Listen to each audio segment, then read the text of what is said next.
இன்றைக்கி நம்ம பிரியாணி செய்யலாம். எனக்கு ஒரு ஆர்டர் வந்துருக்குது, பிரியாணி ஆர்டரு. ஒரு 100 பிரியாணி வந்துருக்குது. நான் இப்போ தான் வச்சுருக்கேன் செய்யறதுக்கு. ஃபஸ்ட்டு அண்டா வச்சுட்டு நான் எண்ணெய் ஊற்றிருக்கேன். எண்ணெய் காய்ச்சதும் நம்ம இதெல்லாம் சேர்த்திக்கலாம், மசாலாலாம், பிரியாணி மசாலாலாம்.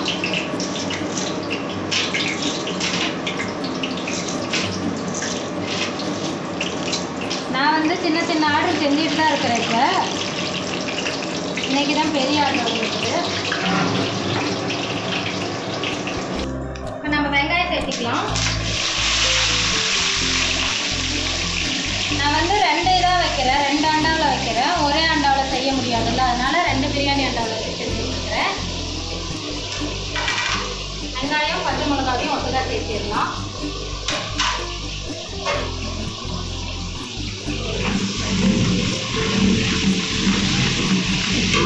வெங்காயம் நல்லா சிவப்பாக வர வரைக்கும் நல்லா வேகட்டும், கோல்டன் கலரில் வர வரைக்கும்.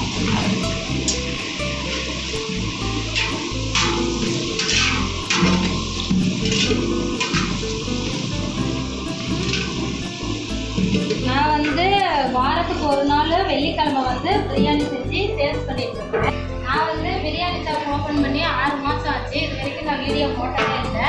இன்றைக்கி வந்து பல்க் ஆர்டர் வந்ததுனால அந்த சந்தோஷத்தில் நான் இப்போ வீடியோ எடுத்துகிட்டு இருக்கிறேன். உங்கள்கிட்டையும் நான் அதை ஷேர் பண்ணிக்கலாம்னு சொல்லி. சின்ன சின்ன ஆர்டர் வரும், செஞ்சு தருவேன். வாரத்தில் ஒரு நாள் வெள்ளிக்கிழமை வந்து செஞ்சு வீட்டு பக்கத்தில் இருக்கிறவங்களுக்கு சேல்ஸ் பண்ணிட்டு இருக்கிறேன். எனக்கு ஒரு ஆசை செய்யணும்னு சொல்லி அதனால நான் இதை செஞ்சுட்டு இருக்கிறேன். இன்னைக்கு பெரிய ஆர்டராக வந்ததும் நான் ஆரம்பிச்சது வீண் போகலை, பரவாயில்ல அப்படின்னு எனக்கு சந்தோஷமா இருக்கு. இந்த பிரியாணியோட ஃபுல் ரெசிபி வந்து நான் ஒரு நாள் உங்களுக்கு போடுறேன். இப்போ வந்து நான் முழுசாக போட முடியாது, ஏன்னா பல்காக செய்யறதுனால எனக்கு இதை பார்க்கவே தெரியாது. நான் ஒரு நாள் வந்து உங்களுக்கு கம்மியாக செய்யும் போது நான் காமிக்கிறேன். இந்த அளவுக்கு நல்லா வெங்காயம் இந்த கலரில் மாறினா தான் பிரியாணி நல்லா டேஸ்ட்டாக இருக்கும். நான் இப்படி தான் செஞ்சுட்டு இருக்கிறேன். இது வந்து இஞ்சி பூண்டு பேஸ்ட்டு, புதினா, வரமிளகா, சோம்பு இதெல்லாம் போட்டு அரைச்சி வச்சுருக்கேன்.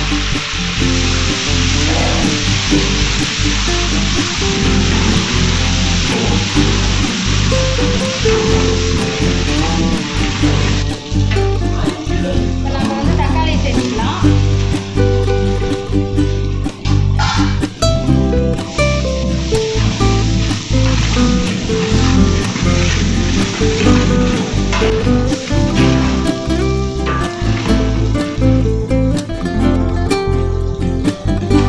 இந்த அளவுக்கு தக்காளிலாம் நல்லா மசிஞ்சிருச்சு.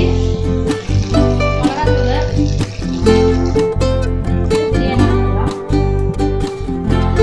தயிர் 3 கிளாஸ்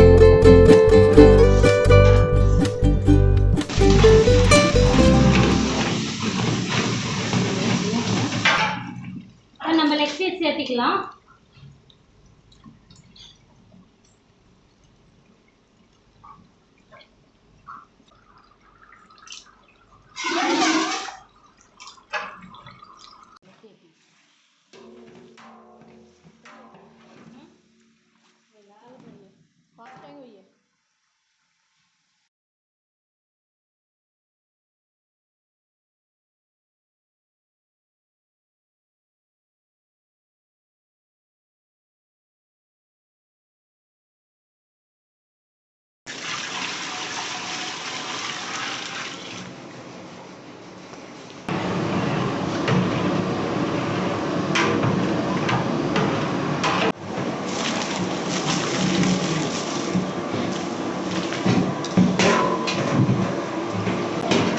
அரிசி போட்டு தண்ணி விடலாம்.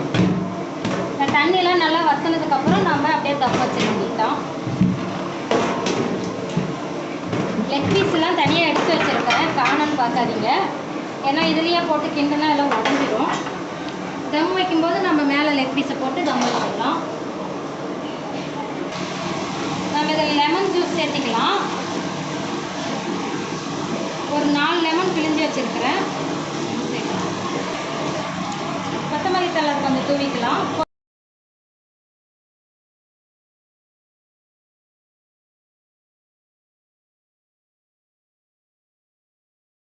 இது வந்து மட்டன் கிரேவி. இது ஒயிட் ரைஸு, மட்டன் குழம்பு, ரசம் வச்சுருக்கோம்.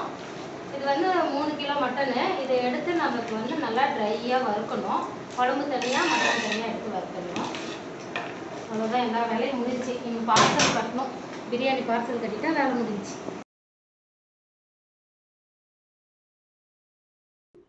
பிரியாணி ரெடி ஆகிடுச்சு. இப்போ வந்து நம்ம பார்சல் கட்டிடலாம்.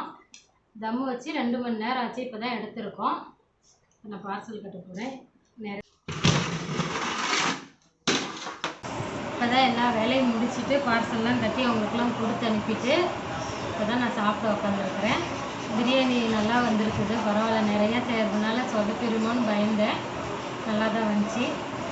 எல்லாமே செஞ்சு கொடுத்தாச்சு நல்லபடியாக.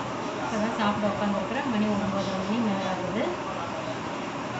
அடுத்த வீடியோவில் பார்க்கலாம். லைக் பண்ணுங்கள், ஷேர் பண்ணுங்கள், கமெண்ட் பண்ணுங்கள். பாய்.